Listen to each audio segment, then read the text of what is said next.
What's going on, y'all? It's Bama 365 back with another video today. I put out a video yesterday talking about the Rose Bowl and my reaction to that from the Bama side. Once again, got to tip your cap to Michigan and to Washington. It's going to be a great national championship game on Monday night. I wanted to talk today about a lot of narratives and hypotheticals that I'm hearing in the college football world, and it's so funny because it always exists in sports. You can always talk about what could happen.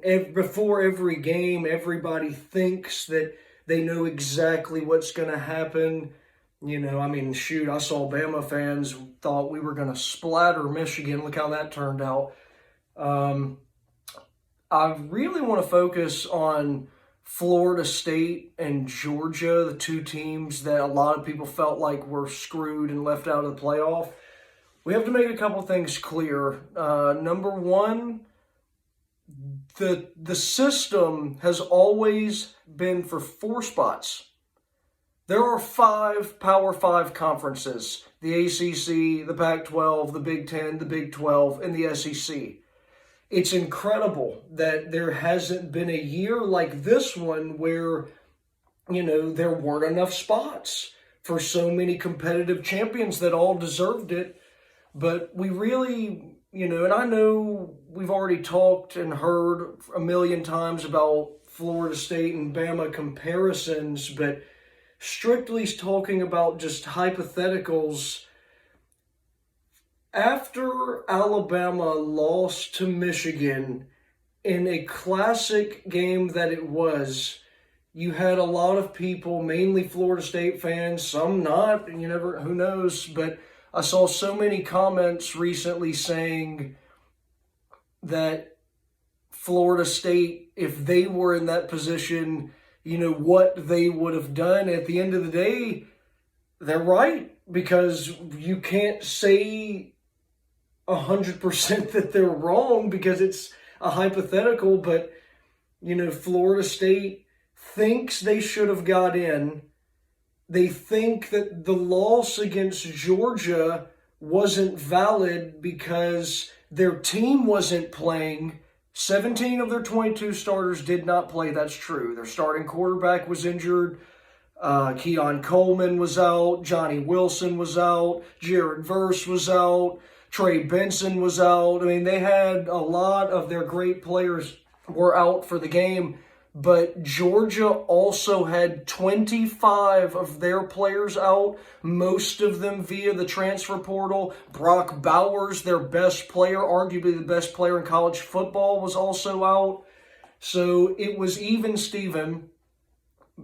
Georgia beat them 63-3, and you've got people that genuinely believe that Florida State, could have done better than what we put on display, which, from the offensive side, I guess you could see it, even though Florida State's performances against Florida and Louisville left a lot of questions. I feel like they were, I don't know, just thought that was really interesting, and a lot of other things I've been hearing about too as it regards to the Rose Bowl.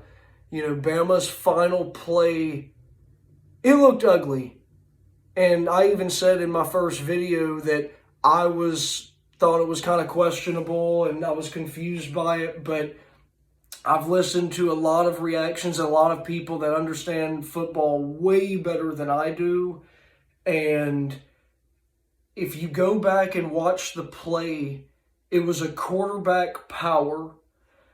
We had our right guard who was supposed to pull around and pick up a block. We had our center, Seth McLaughlin, Tyler Booker, were double teaming somebody. They had an edge rusher that couldn't even make a play on the ball. It was really just one block that wasn't picked up by J.C. Latham, our right tackle. And, the play ended up getting blown up. But, there's a lot of people that don't even understand that or even think about it like that. And it just, because it was such an ugly play and we know that happened, it's so easy to play the hypothetical of, well, we could have thrown it. We could have done this. Maybe he could have thrown it to Roy Dell Williams out of the backfield, for if it was a run pass option play. But at the end of the day, it's always going to be easy to talk about the hypothetical and what could have been when we know what did take place. Had Alabama won, maybe that narrative would have changed. Had Alabama scored on that final play of overtime, maybe that narrative would have changed. But, it's just so funny how a lot of people, I don't claim to be some football aficionado or anything like that. I love football a lot and I'm learning the game, but I definitely do think I understand the perspective of, it's a lot more goes into football than what at times we as fans think about it. So I just wanted to say that. Like, share, and subscribe if you like the content. Roll Tide, y'all.